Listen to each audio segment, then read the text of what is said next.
კი, მოგესალმებით, მივესალმები მაყურებელს. ხო, მე ვფიქრობ, რომ აქ სახელებიც ძალიან მნიშვნელოვანია, რომ სწორი დავარქვათ ამ პროცესს. იმიტომ რომ რეალურად რაც გვთავაზობს ახლა ქართული ოცნება, ეს არის პირველი ლიკვიდაცია ფაქტიურად ორი სასწავლებლის ამ ცვლილებებით რაც დაინიცირდა მოხდება ფაქტიურად ამ ჩემი ვარაუდით ამ ორი იურიდიული პირის გაუქმება, ლიკვიდაცია და შემდეგ უკვე ამ ლიკვიდაციის შედეგად შეიქმნება ახალი სასწავლებელი და ამ ახალ სასწავლებელს დაერქმევა იგივე სახელი, რაც ერქვა თესეუს, რო შევამოკლებ.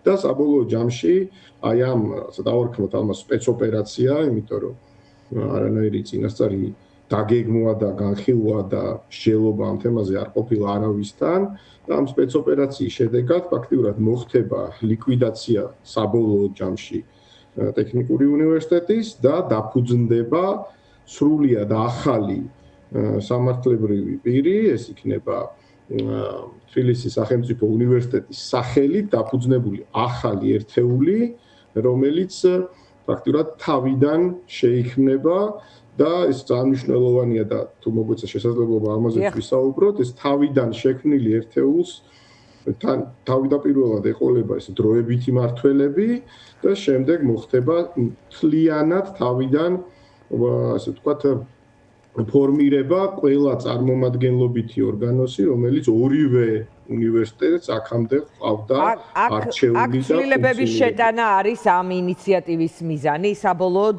აი ამ რეფორმის პროცესში თავიდან ყველა სტრუქტურის ფორმირება და აქ მათთვის მიუღებელი ვთქვათ კადრებისგან ამ სტრუქტურის გაწმენდა ან სხვაგვარად გადალაგება, ეს არის თქვენი დაკვირვებით, იმიტომ რომ თავად პროფესორებიც სვამენ შეკითხვას რა უდევს მიზნად ხელისუფლებას ამ რეფორმირების პროცესში. მადლობა დიანა, ძალიან კარგი კითხვა არის. ანუ ჩემი აზრით, რაც უფრო მეც ვფიქრობ ამ საკითხზე, აი უძრავი ქონების და ინფრასტრუქტურის საკითხი დომინირებს ჩემი აზრით, რადგანაც თუ გახსოვთ თავის დროზე რამოდენიმე კვირის წინ, როდესაც თბილისის სახელმწიფო უნივერსიტეტმა ერთ-ერთი მისი შენობა გადასცა სახელმწიფოს, ამას უკვე მოჰყვა ნებათაღელვა, მაგრამ არ და ისე დიდი, რადგანაც ეს იყო ყოფილი თავართკილაძის უნივერსიტეტის შენობა, რომელიც თავის დროზე შეუერთდა თესეუს, მაგრამ მიუხედავად ამისა, სჭირდებოდა ქართულ ოცნებას ფორმალური წესების დაცვა, ამისთვის შეიკრიბა თესეუს წარმომადგენლობითი საბჭო და მან მიიღო გადაწყვეტილება აი ამ ქონების სახელმწიფოსთვის გადაცემის. რადგანაც როგორც ჩანს და როგორც დაანონსა თავის დროზე ირაკლი კობახიძემ, იგეგმება რომ დიდი ნაწილი სახელმწიფო უნივერსიტეტის ქონების გასხვისდეს და ამ თანხებით აშენდეს ახალი კამპუსი რუსთავში, ქართულმა ოცნებამ დაინახა რისკი, რომ არსებული უნივერსიტეტები მისი წარმომადგენლობითი ორგანოები, როგორც არის აკადემიური საბჭო, წარმომადგენლობითი საბჭო, კანცლერი, რექტორი, არ ითანამშრომლებდნენ მასთან იმ ფორმით, რა ფორმის თანამშრომლობას სჭირდებოდა მას იმისთვის, რომ გაესხვისებია მათ შორის ეს ქონება და შესაბამისად მიიღეს ესეთი ქირურგიული ჩარევის გადაწყვეტილება, როდესაც ფაქტიურად გააუქმეს ეს ორი სასწავლებელი, რეალურად ეს ხდება, ხო, გაუქმება ხდება და ხდება ფორმირება ახალი უნივერსიტეტის. ამასაც ეს გუშინ გავუშვით სხვათა შორის სულ რამდენიმე ორი თვის წინანდელი კომენტარია ბოდის გიხდით კობახიძის, რომელიც ღიად ამბობს სხვათა შორის, რომ აი ამ საკულტო მთავარ შენობებს არ შეეხებიან, მაგრამ არის იქ გარკვეული შენობები და ნულოვანი დანახარჯით სახელმწიფო რაღაც უფრო კარგ ხარისხიან სივრცეებს შექმნის. დიახ, დიანაი, ძალიან ეს არის. მადლობა, ზუსტად და ფაქტიურად აი აქ არის ძალიან ბევრი თვითონ ამ განათლების, უმაღლესი განათლების რეფორმაში და ზოგადისაც. არის ძალიან ესეთი ბევრი ეშმაკური გადაწყვეტილება, რომელიც მოითხოვს დაზუსტებას, იმიტომ რომ სხვა შემთხვევაში შეიძლება უბრალოდ შეცდომაში შეგვიყვანოს ქართულმა ოცნებამ, მაგალითად, იგივე ეს მიდგომა, რომ სახელი შეუნარჩუნდება თბილისის სახელმწიფო უნივერსიტეტს, ესეც არის ეშმაკობა. რატომ? იმიტომ რომ სინამდვილეში დიანა ორივე ერთეული უქმდება, იქმნება ახალი თესეუს სახელით და ასე ვთქვათ, დამკვირვებელი, რომელიც აი ამ ნიუანსებს უნივერსიტეტის მართლობის სისტემის არიცნობს, ფიქრობს, რომ კარგი შეიძლება უქნება ტექნიკური უნივერსიტეტი, მაგრამ ის უერთდება ტექნოლოგიური სკოლის სახით თესეუს. ესე იფიქრებს, მაგრამ სინამდვილეში ასეც არ არის. ანუ იმას, რასაც ქართული ოცნება ყიდის, როგორც გაერთიანებას ორი სასწავლებლის, ეს არის უპირველეს ყოვლისა გაუქმება ორი სასწავლებლის და ახლის შექმნა ერთ-ერთის სახელით. ოღონდ იმ ახალში ყველა მართლობითი ორგანოს ფორმირება და მათ შორის სავარაუდოდ აკადემიური პერსონალის დასაქმების გაგრძელებაც მოხდება თავიდან და შესაბამისად ეს არის ძალიან ეშმაკური გზა, როგორ შეიძლება შეცდომაში შეიყვანოს საზოგადოება. ხოლო მიზანი ერთ-ერთი ფიქრობ არის ინფრასტრუქტურა, მაგრამ სხვა მიზნებიც აქვს, თუ სურთ თუ შეგვიძლია ამაზე. კი ბატონო, საინტერესოა ინფრასტრუქტურა, ხელახლა გადაწყობა, კიდევ რა შეიძლება და ფიქრობ თუ არა, რომ იმ პროტესტი, რომელიც მოხვა ამ პროცესს თბილისის სახელმწიფო უნივერსიტეტში, იმ პროფესორებისგან, რომლებიც ხელისუფლებისადმი ისედაც კრიტიკულები არიან და ჩართულები არიან წინააღმდეგობის მოძრაობაში და პროტესტში, ეგ მოსალოდნელი იყოს შესაძლოა მათთვის, მაგრამ იმ ტიპის პროფესორ მასწავლებლებში გამოიწვია პროტესტი, მათ შორის ეს დიდწილად ტექნიკური უნივერსიტეტის პროფესორებს ეხება, რომლებიც თავად თავისი ღია წერილით ამბობენ, რომ თქვათ ხელისუფლების მხარდამჭერები არიან და არ მოსწონთ და არ უნდათ ეს რეფორმა. დიანა, კი, ძალიან საინტერესო პუნქტს შეეხე. აქაც უნდა ასე ვთქვათ, მეორე ასპექტზე ვისაუბროთ, რატომ ხდება ეს ყველაფერი, გარდა ამ ქონების, ასე ვთქვათ, უფრო მარტივად განკარგვისთვის.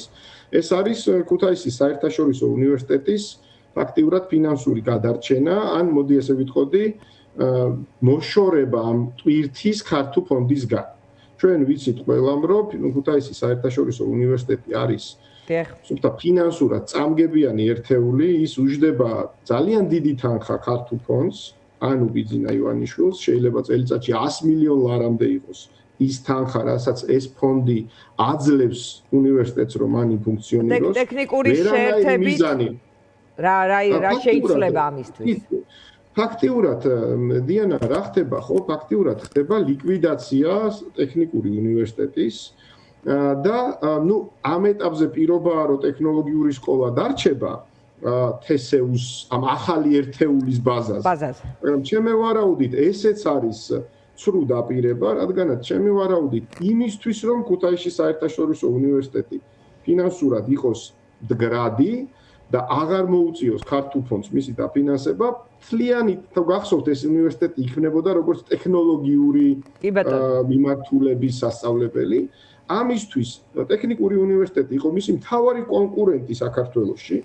და შესაბამისად მეორე ეს მიზანი ამ გაერთიანების ამ კონკურენტის ქუთაისის საერთაშორისო უნივერსიტეტისთვის ჩამოშორება არის და შესაბამისად უნდა ვივარაუდოთ, რომ დიდი ნაწილი იმ პროგრამების, რომელსაც დღეს ახორციელებდა ტექნიკური უნივერსიტეტი, შეიძლება მხოლოდ ექსკლუზიურად დარჩეს ქუთაისის საერთაშორისო უნივერსიტეტს და აქედან გამომდინარე გახდა საჭირო ფაქტიურად კონკურენტის მოშორება და ამით ქუთაისის საერთაშორისო უნივერსიტეტის პოზიციების გამყარება. ეს არ არის დიდი დაინტერესება ქუთაისის უნივერსიტეტის მიმართ, ანუ ციფრები რამდენად აჩენს ამის საჭიროებას, რომ აქ რაღაც კონკურენტი დაასუსტონ, რომ იქ იყოს შესაბამისი. გათვლა იყო თავდაპირველად, რომ ამ უნივერსიტეტს ეყოლებოდა 25,000-მდე სტუდენტი.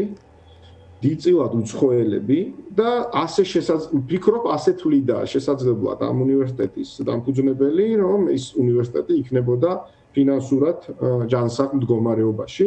დღეს ამ უნივერსიტეტს არ ყავს მგონი 3,000 სტუდენტიც, ასენი არიან დიდწილად ქართველები და ესენი არიან დიდწილად სტუდენტები, რომელებიც არ იხდიან ძალიან მაღალ გადასახადს, იქიდან გამომდინარე, რომ ასეთი მაღალი გადასახადის შემთხვევაში საერთოდ არ ჩააბარებდნენ ქუთაისში.